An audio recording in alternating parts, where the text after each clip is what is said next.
following is a presentation of the iRacing Esports Network.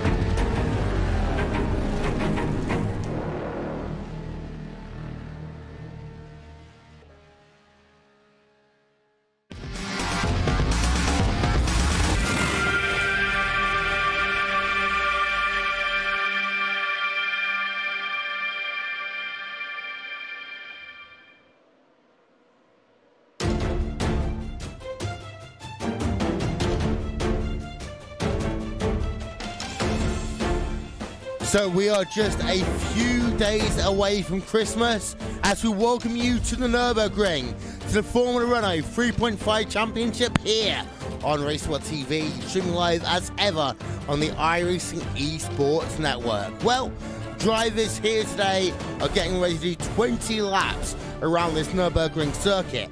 But the Nurburgring has been one of two big hosts of sim racing competitions over the last 3 months that really has shaped what we are going to do in 2019. Will Vincent hosting along with Paul Smith hosting as well, Connery Maddock and Stephen Burbage on the call. And Paul, it was a sim racing expert. We got our first glimpse as what we're going to see in 2019. Of course, in Leipzig, just 1 week ago, Porsche announcing $100,000 for their World Championship. NASCAR has upped the ante to match that, and now $300,000 committed to 2019 World Championship Series. Yeah, good evening everybody. It's going to be fantastic to see how we get on with the World Championship Series coming up next year. 2019 is going to be one heck of a season. I'm really looking forward to it. We're going to see some great battles on track between top drivers, and we're going to see some of the best sim racers in the world competing in these events. I'm really enthusiastic about it. I'm really looking forward to it, Will, and it's going to be pretty special. Yeah, but the action today is, of course, at the Nürburgring. It is a track we're going to do battle for 2 minutes, so 20 laps worth of racing. Connery, it's going to be 2 minutes, going to be in a very short race, but 20 laps worth of racing here in the Formula Renault 3.5s. A new car, of course, to the iRacing service. Yeah, exactly. A good couple of months, even a year or so ago, we had the Formula Renault 2.0 join the iRacing service, and this is going to be its bigger brother featured on the broadcast here today. It's a stepping stone to get yourself perhaps up into those Formula One beasts, the likes of the McLaren MP430 that we have here on the iRacing service. But these cars, they're in a way sort of bare bones compared to the big Formula cars. They have no fiddling around with ERS systems, with deployment, with the MGUK, MGUH. It's just a 3.5 litre engine, the driver, and open wheels. Yeah, currently it is Freddie Augusta who's leading the way in terms of qualifying from Riku Anatello, about a tenth of a second behind. Third place is Arjen Talmon. Fourth place, Martin van Luzenoord. Fifth place is Richard Arnaud. With the call, it is going to be Connery Maddock and Stephen Burbage. Connery, over to you. Thank you very much, Will, and of course Paul as well, for introducing the broadcast here today. And Will was quite correct when he ran down the qualifying right now. Freddie Eugster currently at pole position out there on the racing circuit, but the laps aren't all done for your drivers here today. We've got about a minute left in the qualifying session right now. David Dendelot there in the number 21 machine. He's going to get his second lap up onto the board right now. He's coming up through turn number 12 and then down through turn number 13, Warsteiner, before he then gets himself onto the anchors and gets himself into the tight turn 14 and 15 chicane. So we're using the Grand Prix layout here at the Nürburgring, the tightest chicane required for these open wheel cars, and Dendeldot gets himself up through there relatively okay. Through the final corner on the racetrack now, the Coca-Cola curve. Hasn't set a lap time yet, has the 21, and he's not going to set one at all. He'll have to abort that lap right at the dying moment. I don't think anyone is close enough to head their way across the line this time, so your grid is set for this evening's race, Stephen. Yes, it is, Connery, and man, what a tight grid we have today. And what's really impressive is we got drivers number 10, number 13 sitting there in the top 5. So that's going to make things very interesting in today's race. Your grid looks like this. Freddie Eugster, pole position for the DH Club, a 136.938. Riku Alatalo would join him on that front row within a 10th of a second of your pole position sitter.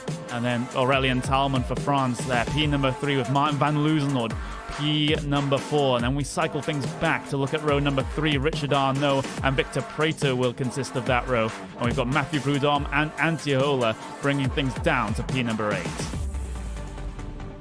Tony Reprizard, once again, P number 9. We've got Danny Garcia-Fiol there in P number 10. Joshua Ladd, P number 11 for the UK and Ireland. We've got Matteo Calistani lining himself up on the 12th grid position slot. And we've got Kotovara for Finland there, P number 13. Sam Michaels, Manu Domingo, and Torben Feiler there in P number 16. Antti Levuska and Francesco Ferroni and things down to P number 18 with Puoti and Candino making all Italian row number 10.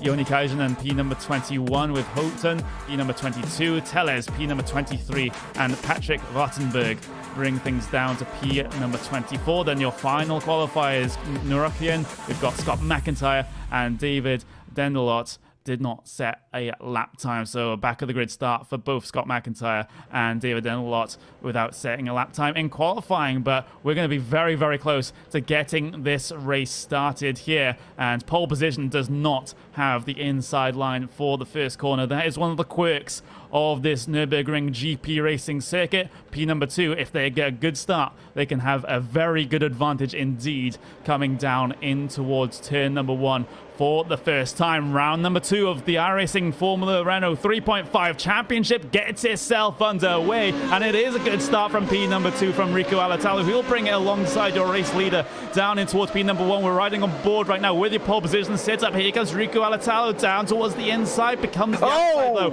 for the sequence through the Mercedes arena. There's been an instant behind though between a good couple of cars, but the battle for the race lead continues, and Alatalo has managed to complete the move coming through the Mercedes arena.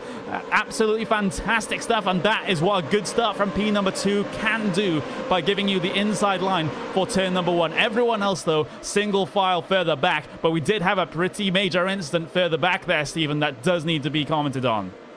Yeah, that was a mess. There was 3 wide, I think, going in to the start, and then let me get back in. Matteo Calistani, P number 8 is the car that has been heavily involved in an instance here. It was almost, well, pretty much 4 wide coming down on the start. We'll have to wind the tape a little bit further back. This is the actual race start. Keep an eye on that number 8, that Positive Sim Racing car that's going to be on your screen right there, trying to shoot down the middle, and I don't think the middle there is going to work when you're 4 wide. Just gets trouble on the brakes, then gets tagged from behind. I believe that was the car of Filol there in the number 16 that just completely run out of room on that inside. He knew he was multiple cars wide on the left-hand side, but the thing is, 4 wide into a hairpin doesn't usually work there, Stephen.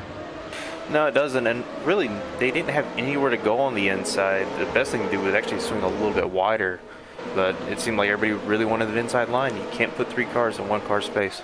Oh, we do have a car spun around in the NGK chicane. We'll just have a little bit of a look back at this one. It's Manu Domingo there in the number 12 machine on the brakes up to his NGK. Oh, he just gets absolutely drilled from behind that. That is so unfortunate. It is a heavy braking zone coming up into there, and of course some drivers may not be comfortable with how the car is handling. It's a very new car on the service, so can forgive that one somewhat, but we do have a battle up on your screen right now for P number 3 out on the race circuit. Aurélien Thalmann versus Martin van Loozenhoed here as they work their way through towards the Ford curve now, and as that track drops away from you, your next braking zone is going to be looking towards Dunlop. You can on occasion sling it down the inside here, but it's a very, very low percentage move, and overtaking opportunities on this track, Stephen, are at a premium.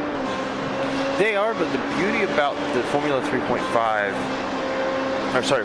3.5 is because it is such a raw car, it does open up some of the passing opportunities that we might not see in the bigger open wheelers. So this track does tend to minimize or limit some of the overtaking opportunities, but the back and forth, especially with the arena, is a great spot to overtake.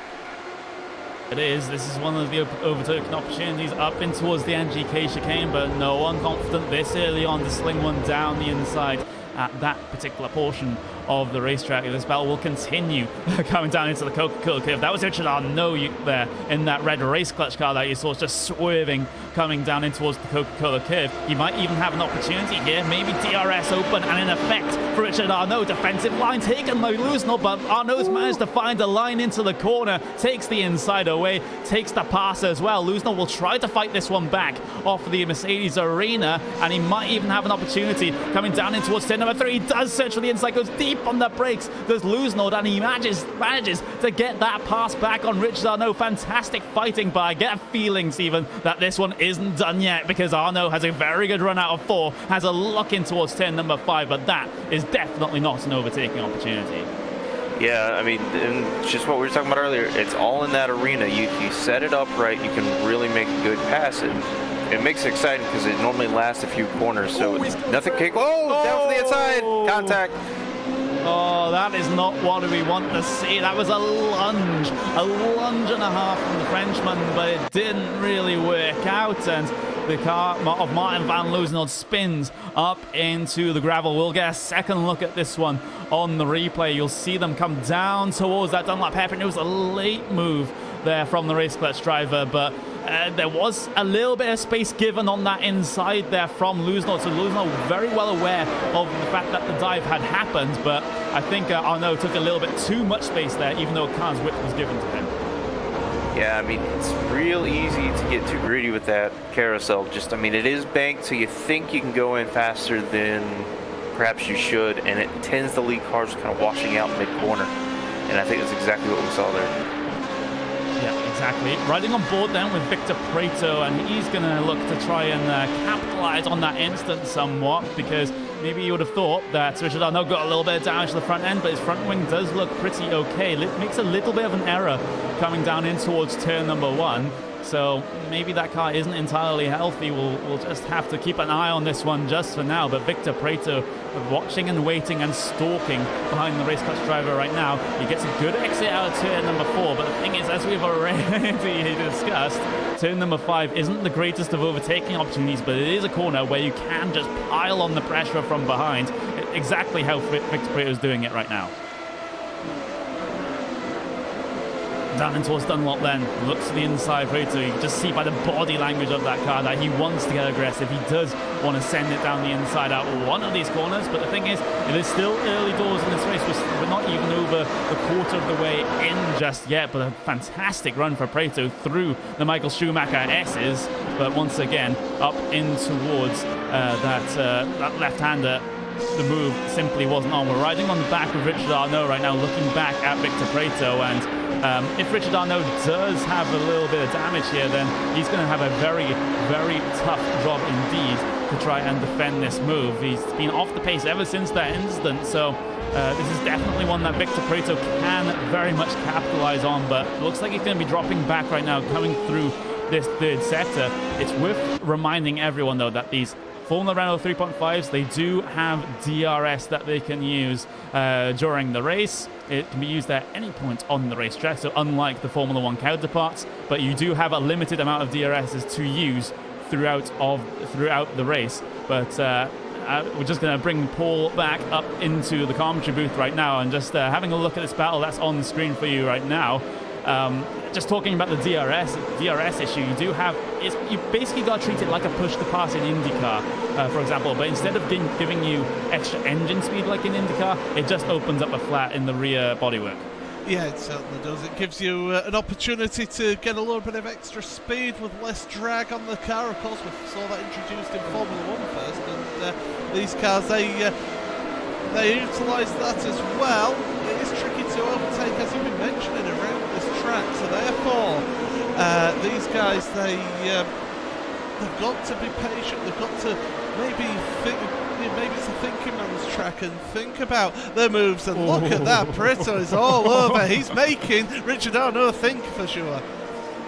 Arnaud's losing a lot of time. He's gone off the racetrack, coming up through towards turn number 12. This will give the opportunity to Victor Prato then. He'll go side by side through the right-hand kink of Vorsteiner, but I think Victor Prato does have a slight overspeed here. He's able to get that pass complete up towards NGK. Will Arnaud look for the move back? That's going to be a flat out no. So now Victor Prato can try and get away and catch back up to the likes of Aurelian Talmon. And Arnaud, I think, is just going to fall even further back here because we've got Tony Repuzard, who's all hot on his heels as well, and will have the double toe calming down the pit straight. Early defensive line taken by Arnaud, but look how much speed that Repuzard's able to carry around the outside. If he can hold it around the outside here at 1, he is in a good position for turn number 2 and turn number 3 as well. The battle will continue then through the Mercedes arena. Repuzard on the inside, Arnaud on the outside, but Arnaud is going to fight for his life here. Even though he might have a little bit of damage, he still wants to be competitive. He still wants to be fighting, but it's all in vain as Repuzard manages to get past, and he might even lose one more position here to Antiola as he'll take it side by side up towards turn number 5, but eventually backs out of that move. This is a very tough situation, Paul, for Arnaud to be in. Yeah, it's definitely a struggle for him, and it's just that front left corner of his wing. In fact, he's going to lose another position here because there goes Antiola through. So it's definitely not working out for Arnaud, and he's just fallen into the clutches of several other people. Yes, that is a pun intended. But as he goes up, he's looking to the outside. He's not giving up here. He can make that stick, and he certainly has made that stick. Arnaud is not down and out. He is very much still in this race, but how long can he hang on? Because he is stacking up a good couple of cars behind him. He got himself back past the Hola. But the thing is, there's Alexa Josh Ladd and Matthew Proudhon that's going side by side up in towards the NGK chicane right now. Josh Ladd will be able to defend that move over the Frenchman, but the thing is, because of the lack of pace from Arnaud right now, it is stacking up all these cars behind, and they're getting a little antsy. They're getting all a little nervous as well. So that is a huge issue for anyone behind in this train. And now Proudhon, he looks to have the speed here over the car of Josh Ladd. Josh Ladd looking for the middle line, slightly defensive down in towards turn number 1, but he won't be attacked just yet. But Proudhon is all over his rear end now, Paul. Yeah, certainly. Sorry, I was busy trying to do 2 things at once there. Thanks for that, Connery. Yeah, Proudhon is in a really good position at the moment. He's sitting right up underneath that gearbox of the car in front of the Lad. He's got to be careful, but he doesn't have to worry too much, as we've been mentioning throughout this broadcast. There's only certain points that he needs to worry about, and right now at the moment he's okay. And look who's behind them as well. Martin van Loosnord on the attack, on the recovery here. So he's going to start getting involved with Proudhon as well. So before you know it, you're going to have Van Loosnord helping out Josh Ladd in a sort of roundabout way. He can relieve the pressure from behind if he decides to pilot instead onto Matthew Proudhon. Proudhon will have both the car ahead and the car behind to be concerned about. So that might just bring give Josh Ladd a little bit of a break here in terms of this one. But on the run up towards the NGK chicane, this is where you really can use that DRS and defensive line by Proudhon. That was a second move, so that was a little bit naughty there up in towards the NGK chicane. But the thing is, we are going by the iRacing Sporting Code and not FIA rules in this series. But down the inside goes Loosnord in towards the Coca-Cola curve. Can he find the speed on the exit? He simply can't, but he's close enough. He's able to tuck himself back inside the slipstream. There we go. There's the defensive move from Proudhon. Around the outside, Loosnord has to go now in the driver of the number 7. There's a car slow on the inside as well. They'll have to avoid, and that's going to be them both by him. That was Joni Kajanen that was stricken on that inside, but this battle will continue through the Mercedes arena. Loosnord has so much grip on that outside, able to challenge. He has to challenge for one more corner before the advantage switches back his way, and he can't hold on for turn number 4. So the status quo will be maintained between Proudhon and Loosnord, but look at how much time this has lost for them compared to the rest of the train. They're dropping off the back because they've been fighting, Stephen. Yeah, I mean, just like you said, fighting will always cost you time to the car in front, so you have to balance it out. But this is a 20-lap race. We're halfway through, so there's kind of a balance between, do I make the move to get around the guy in front of me, or can we work together to gain on the cars in front? It's a hard decision to make, and if your intentions aren't clear, you end up in a stalemate in what's like what we see here. Oh, and down the inside, Loosnord. Around the outside, losing all outside towards the left-hander, but can he hold it? Goes off track, but he's still able to hold the position. He does have the position, but Prudhomme, he'll look to reply then on the run down towards the NGK chicane, sitting in that slipstream. Maybe a little bit of DRS being used. He'll try to find the outside, which will become the inside for the first apex. He does decide to go for the move. He was caught in 2 minds, but finally made the decision, and he's able to get himself ahead. But here comes Luznod back down towards the inside of the Coca-Cola curve. Cars goes squirrely, tracks out a little bit too much, up and under for Mathieu Prudhomme. This is absolutely fantastic. He'll get the speed off the corner, but he still has to defend in towards turn number 1. Luznod will come back at him around the outside this time, down in towards turn number 1. Fantastic racing all round, up and down the field. Luznod, though, he has to get out of the throttle in the middle of the corner, because Mathieu Prudhomme, this is going to be a very British reference, Stephen, but he basically Jason Plato'd him in the middle of the corner. I remember Jason Plato. Pulls me back to my childhood watching BTCC. Good times there. Very good times indeed, and it is a legitimate strategy, just slowing up a little bit on the apex corner to compromise the car behind. It's a little unsporting, but it is a tactic that you can use in this sort of situation. But looking forward, though, to P number 6 on the circuit. Richard Arnault, he's got himself involved in the battle once again, and he's still with Antiola, so these guys haven't really settled their differences. A little mistake through the top of the Schumacher S's from Arnault gives Antiola the opportunity around the outside there through the left, and advantage on the inside for the right. And here comes Josh Ladd as well, able to challenge and not quite able to complete the move down towards Vorsteiner, but he's going to be close enough if he does want to hashtag send it down the inside, but not in this situation. That's more of a last lap deal. But Arnault, though, he's doing a fantastic job here, Stephen, of just holding on, and sometimes that is all you need to do. Yeah, I think you hit on a good point, Connery. The draft here, especially down the longer straights, is incredibly important. It can keep you in the game, and I think Josh Ladd's using that to his advantage as much as possible. But he's also looking for a position against his teammate, so he's not out of this by any stretch of the imagination. Oh, all stacked up coming through turns 1 and turns number 2, as well as this 3-car pack decides to roam itself around the racing circuit. We're on the front right now of Joshua Ladd, so he has 2 cars ahead of him that he can really threaten if he puts in a good couple of laps here. We're coming up to around about half race distance here, 10 laps in of 20. 3.5 tenths of a second is the gap between Joshua Ladd and Richard Arnault in this particular battle for P number 6, 7, and 8. Go ahead, Stephen. You know, Connery, with the way they're battling, it's really neat because you see them kind of taking slightly different lines. Ooh, that was close. They're taking slightly different lines for each of the corners, trying to see where they can gain, but they have to be careful about the curves because some of these curves are very aggressive, and if you damage the underside of these cars, you lose a ton in the straight line speed, and Riku Alato found that out the hard way last week. So it's really good to battle, you push the limits, but you got to be careful of the curves. Yeah, these cars can be very much sketchy if you do decide to attack the curves. It's been one of the cars that I've started to fall in love with a little bit.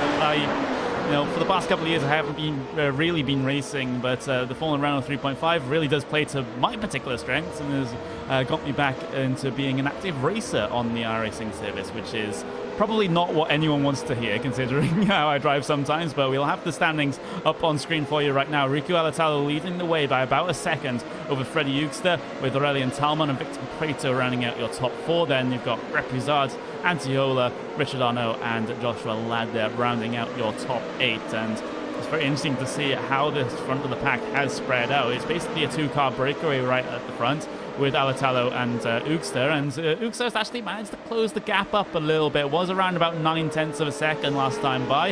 It's down to 7.5 tenths of a second this time by. It'll extend up a little bit as they come through the come up towards the middle sector, excuse me. But you can see on the lap delta there, Freddie Eugster has been sort of edging away at this gap, by half a tenth of a second a lap. There's that big outlier at lap number 9 where he gained 2.5 tenths of a second, but Eugster, he had the qualifying pace to put it on pole position, but his race pace doesn't seem too shabby as well. He just had a pretty bad start off the grid that's put him in this situation.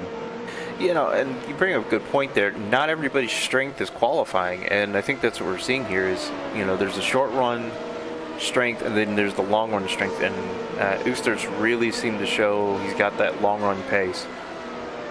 Of course. Go ahead.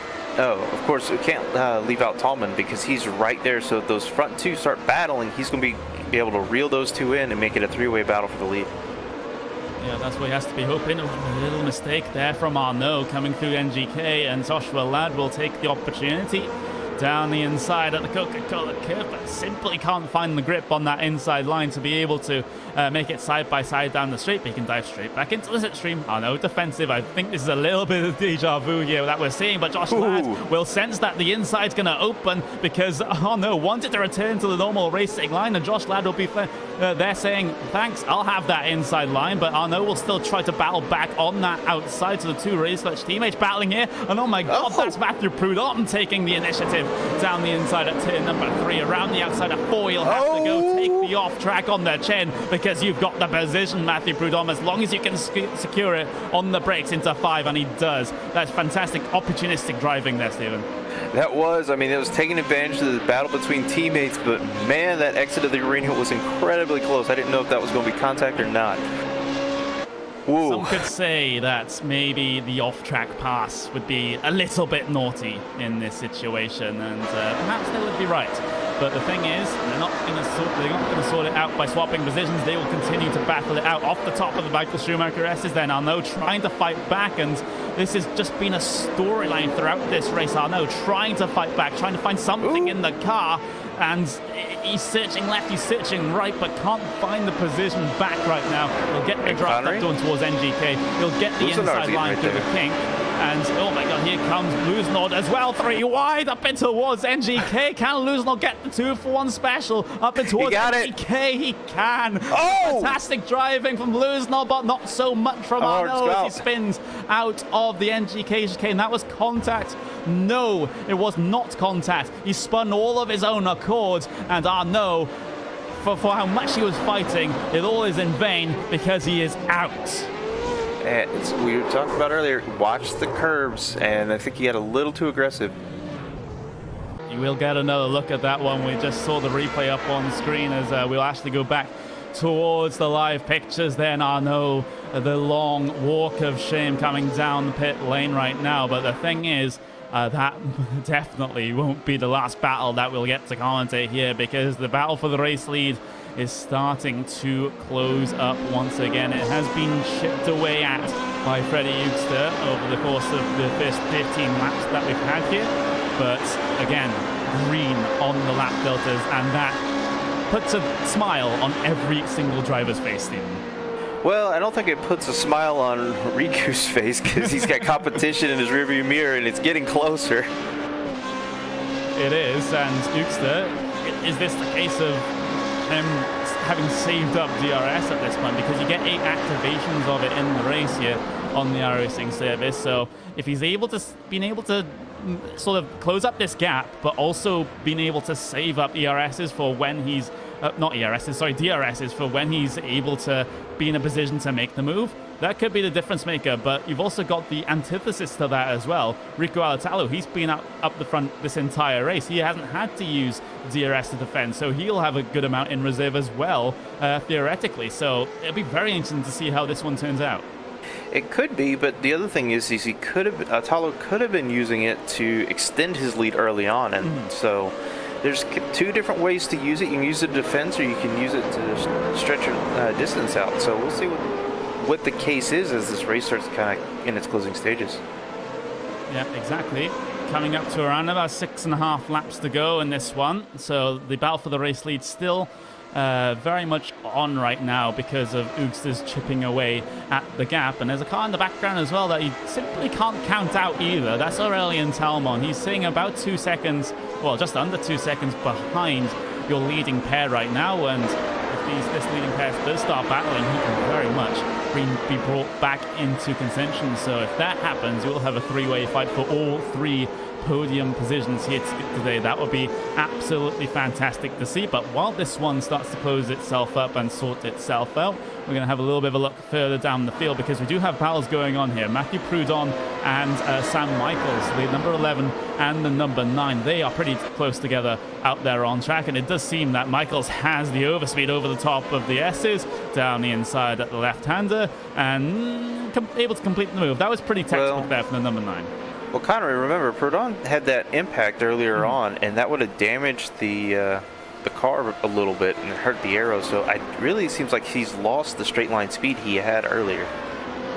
Yeah, it does seem to be the case. I'm just having a look at the lap times. A 141.1 last time from Prudhomme, and for Sam Michaels it was a 139.7. So that is a decent chunk difference there between the two cars. So it's not entirely a surprise that that move happens, but this is a move that's happening right now. Cotavara around the outside, trying to overtake Ferrini here in the number 24, and Cotavara has managed to make his way by, but he's not safe right now because Ferroni's there looking for the inside and towards 1, but simply not able to draw it alongside. So that is a position gains there from the Finnish driver of the number 15. A little bit careful with the off tracks here. You do have an instant limit here in this one, which is going to be 17. So that's basically 17 off track instant points, and you're basically disqualified from this race. But having a look back towards the race lead, though, the battle between Alatalo and Uksta, that one actually has started to spread out. So I think that may have been a mistake on the last lap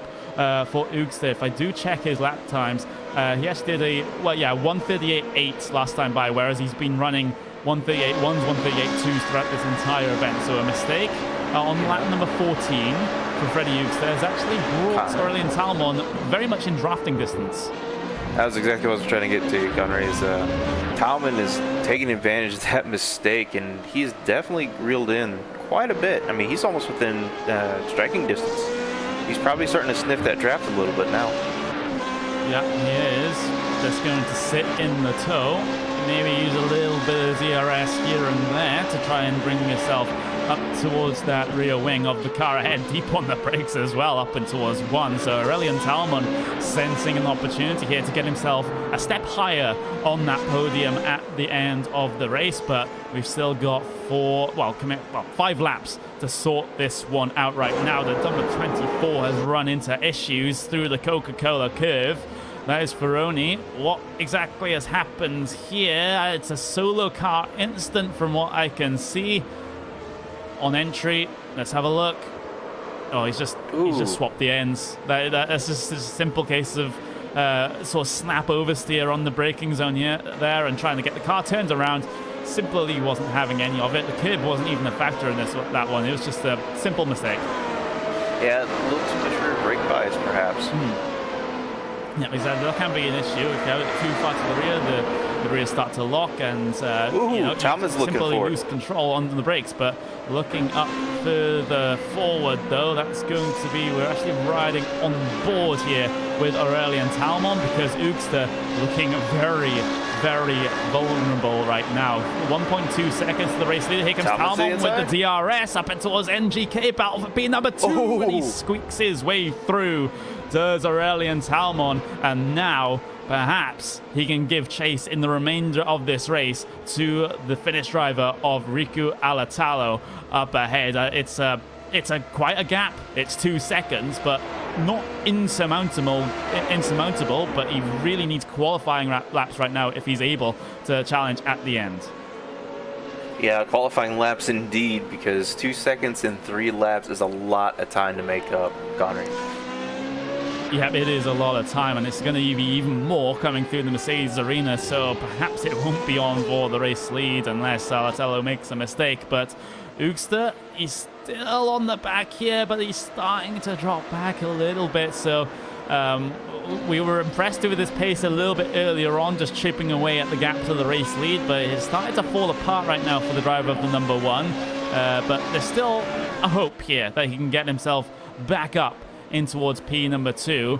It's just a case of when and where. But look at the battle there. P number 13 involved in that one. That's going to be the car of Jonas Nurburgring, and that is going to be Lanti Lavoska getting past him. And this is something we mentioned earlier on, before we went live, Stephen, that there are a lot of Finnish drivers in this field, and I mean a lot. Oh, there are, but it's interesting because last week there was such a Finnish dominance around the circuit, but this time they're a little more spread out in the standings. So it'd be interesting to see if Club Finland is going to come back in force in week 3, and definitely a club that we've seen in this series that we didn't quite have a whole lot of presence of last season with the IMSA series. So it'd be great to see their presence in it. It would be fantastic to see. Just having a little bit of a peek at the battle for what is going to... I'm getting myself on the right page. There we go. Panic over. I thought Alatello had lost the race late, but in fact, it was just my mistake. But Oogster, though, he's catching a little bit of a second wind here. He's able to gain 2.5 tenths of a second on the last lap over Aurelian Tellman, so he's definitely not giving up. It's just a sort of terrible couple of last laps that has put himself into this situation. What we spotted?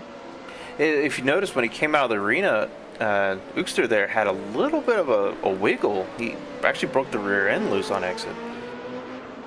I almost wonder if he's overdriving it a little bit. Yeah, and this is something I was hearing discussed in the Formula Renault 3.5 sort of forums, that the car does behave quite a bit differently from it being on race fuel and being on qualifying fuel. As that fuel comes out the car, the handling of the car does very much change, and maybe that is what Ooks is struggling with here, because at the start, in the first sort of half to 2/3 of the race, he was absolutely fine, but that car is starting to look a little sketchy on the lower fuel, so that could very much be a factor that he is starting to fight with behind the wheel of that number 1, and you can see he has dropped off the back of Aurelian Tellman right now, so not able to challenge late on in this race perhaps, but a battle that could very much be a thing would be the one between Josh Ladd and Martin van Loosenhoorn, because Loosenhoorn, of course, is on a bit of a recovery drive here after an earlier spin, and after starting P number 4, finishing P number 8,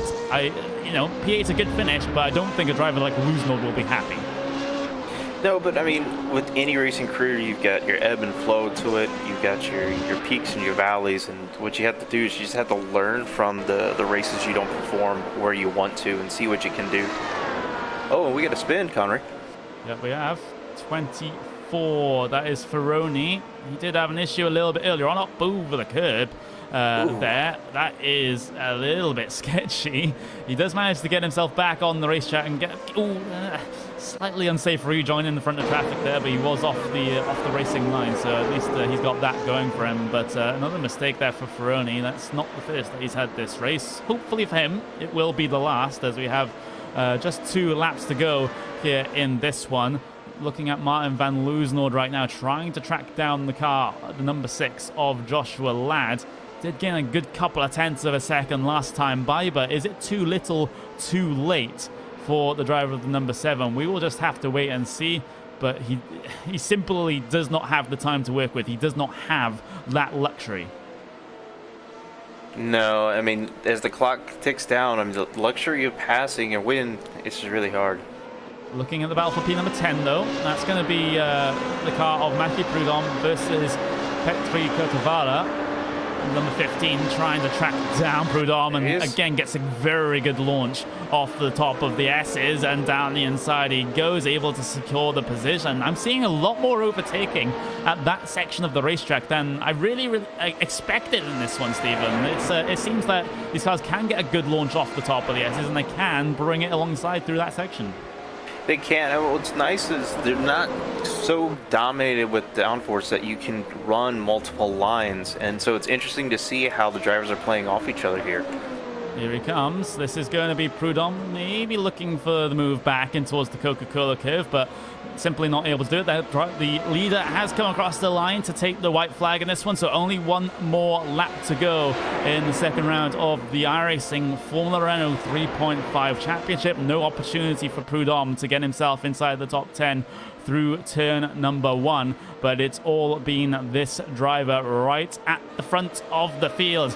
Didn't start pole position, but by virtue of P number 2 on the grid, starting on that inside line, a combination of that and a good start meant that Rico Alatalo was able to take the race lead early on down in towards turn number 1 and simply never looked back through towards the turn number 12, turn number 13 right now. Alatalo only has one chicane and one corner to go before he can get himself a race win here in the Formula Renault 3.5 Championship. Through NG Kane, tiptoes he goes, doesn't want to hit those curbs too hard in this car, and then the final corner of the Coca-Cola curve. It's victory for Finland. It's a victory for Rico Alatalo. He'll head his way across the line to take the race win in round number 2. Aurélien Talmont P number 2, and we've also got Freddie Eugster having to settle for P number 3 after starting pole position, but that was a fantastically well-run race there for Rico Alatalo,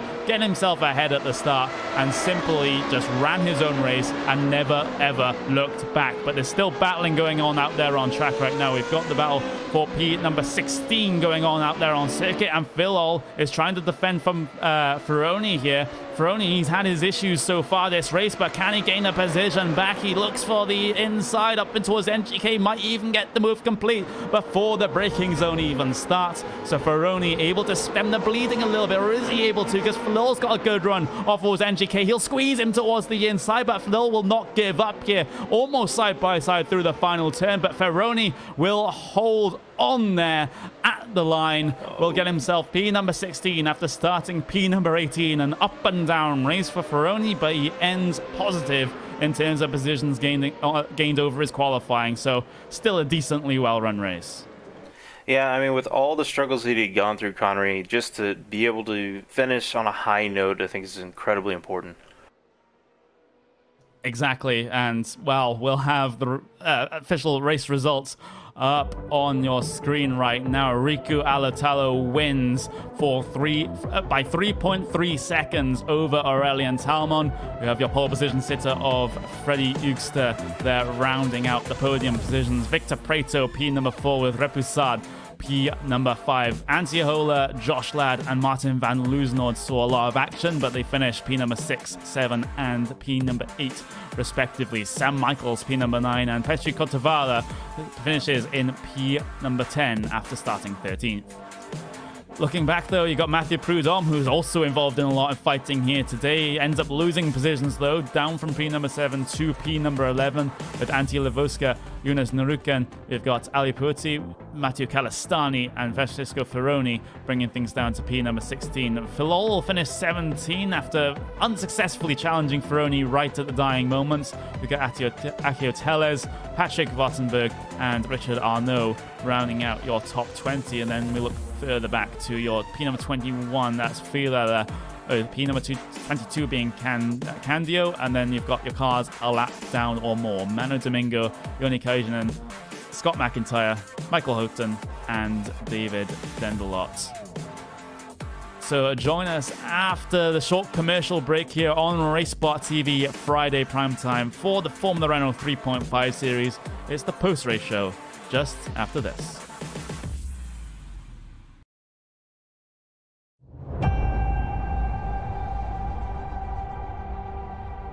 Growing up as a kid in Oklahoma, where I'm from, the Chili Bowl is the biggest race that we have.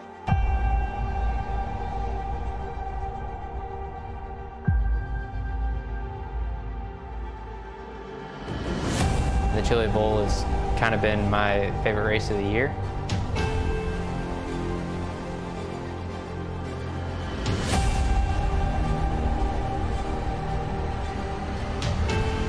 Growing up a dirt racer in Oklahoma, that's kind of the holy grail.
chair of the Indianapolis Motor Speedway.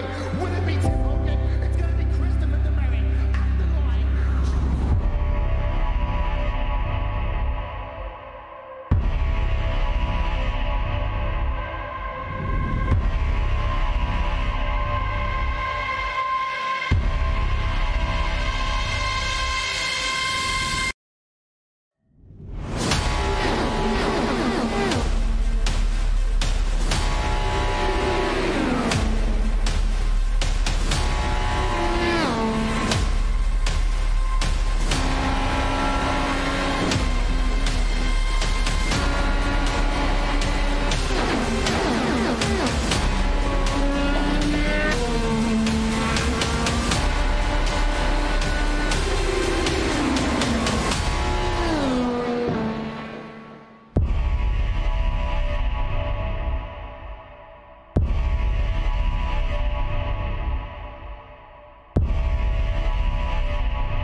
Welcome back to the post-race show here on RaceSpotTV, streaming live on the iRacing Esports Network. And what a race that we've had here this evening in the Formula Renault 3.5 Series, battling all the way up and all the way down the field. But it's one man that takes the race win at the end, and that is going to be Riku Alatalo, and we'll bring him up into the commentary booth right now. Your race winner is standing by with Stephen Burbage.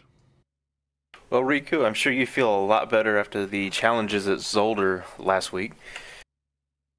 Oh yeah, of course. This time I didn't break my car, so I actually had a chance to win. Always helps to keep it in one piece for sure. Tell us about that start, because you just had an immense launch, which really just set up your race to stay in front. So just talk us through that beginning.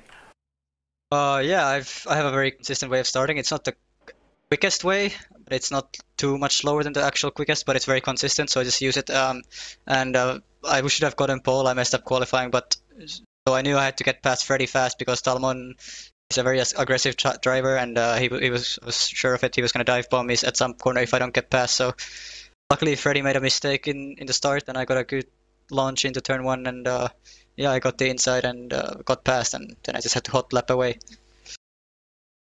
Well, hot lap away you did, and I mean 3.3 seconds is nothing to sniff at. So I mean, congratulations on the win today. Before we let you go, any shout outs, sponsors, thank yous? Thank you to Valtteri Alander for the setup work. He made the setup all by himself basically, and Mikko Ruskola as well. They did the setup. I didn't do much work on it, and other than that, thanks to the whole of Glacier crew, and thanks to happy holidays to everyone, and be safe. Happy holidays to you as well. Thank you. Connor? The holiday cheer is very much here at the RaceSpotTV commentary booth, but we do have another interview to get over and done with right now. We're going to bring Victor Prato up into the commentary booth, a driver that started in 6th place, able to gain a couple of positions up into P number 4. And Victor, I guess that would be a fantastically run race from you as well. Didn't really have all that many dramas, and the dramas that you did get to see were all in front of you. So just take us through your race. First of all, hi guys, and yeah, it was a quite good race, starting in 6th place. It wasn't a great start, actually. I had to defend the position with Mateo Prism, but then after the defensive move on the first lap, I tried to go as fast as possible, and then I tried to overtake a reshot into I don't know which lap, I don't remember actually, but I pull. Thank you. I pull over a great maneuver, and apart from that, I think all the race was consistency.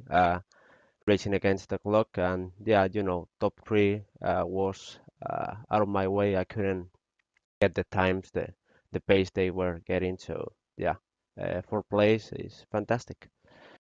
And when you pulled off that pass on Richard Arnault, I think it was coming up towards the, what will be the turn number 11, turn number 12 section of racetrack. And this is usually a part of the circuit where not a lot of overtaking goes on in some of the other cars that we have here on the iRacing service. So what is it about the Formula Renault 3.5 that allows you to make these passes at points on the track where other cars might struggle to go for the overtake?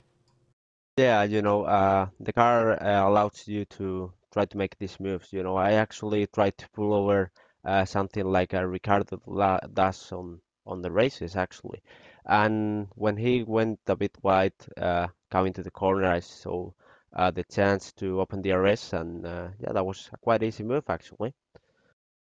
How do you go about sort of strategically using the DRS activations that you have? Because for these iRacing races, you have 8 activations that you can use at any point throughout the race and any point on the circuit as well. So that's a difference from the Formula 1 series. But how do you decide whether to go for it and use the DRS early on?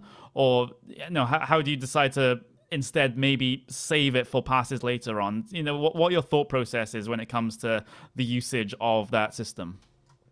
Yeah, actually, it depends on the situation.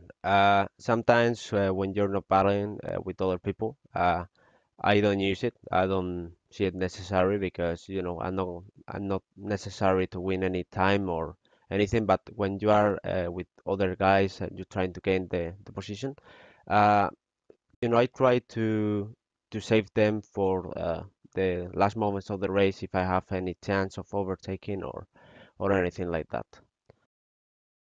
Okay, very much a saver rather than going aggressive early on. But before we let you go, Victor, is there anyone you want to thank before we get on to Antiola? Yeah, I want to thank my spotter, Sergio Maturana. He did a great job actually. And Manu Domingo. He didn't have a great race today, but yeah, he tried and he finished the race. He crossed the line, so that's important as well. And also thank the team Chamcha Racing because they helped me every race, and yeah, that's pretty much it.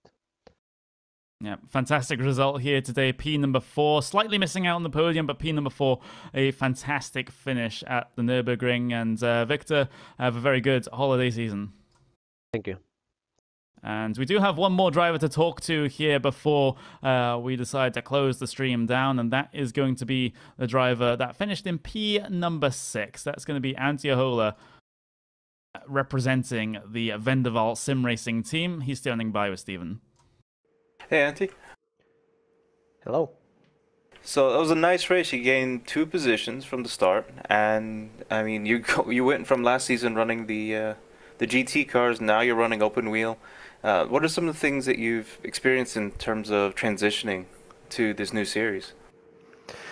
Well, open wheel cars are quite familiar with me. I've run them pretty much all the time, besides GT cars, so it's not an entirely new car world, so to say. True, but there are some differences in terms of going, say, from the 2.0 to the 3.5. What are some, maybe some things you would suggest to people who are looking to make that jump from the 2.0 to 3.5? What are some things that they'll notice are different? Well, of course, the power difference and more aerodynamics on 3.5. Basically, you just have to trust the car a lot on the corners because it has a lot of downforce that it generates, so you can have a lot more speed through the corners compared basically to the 2.0, for example. Yeah, we saw a lot of passing through the Schumacher S. So would you say that downforce really helped with that?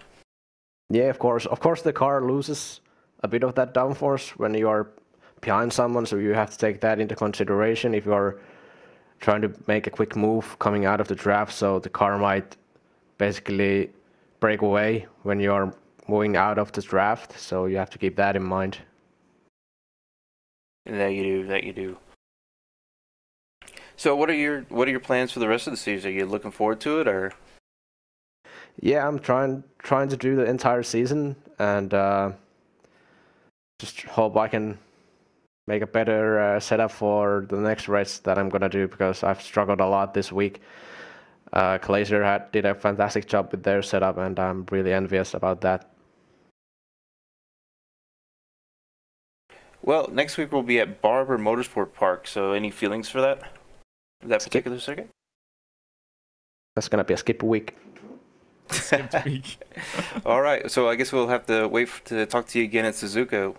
Well, happy holidays, and before we let you go, any shout-outs or thank yous? Yeah, happy holidays to each and every one of you, to the broadcast team and to the viewers, and big thanks to Vendables in Racing for the backup. Well, thank you, Antti. Well, there we go. Those are the interviews over and done with here on RaceSpotTV Friday prime time. And from us here at RaceSpotTV and on the iRacing Esports Network, we wish you all, every single one of you watching, happy holidays, no matter what you're celebrating here in this season. Have a very good one. I've been Connery Maddock. Joining me in the commentary booth has been Stephen Burbage. We've got a special feature from Paul Smith and Will Vincent as well. Join us next week for more Formula Renault 3.5 action.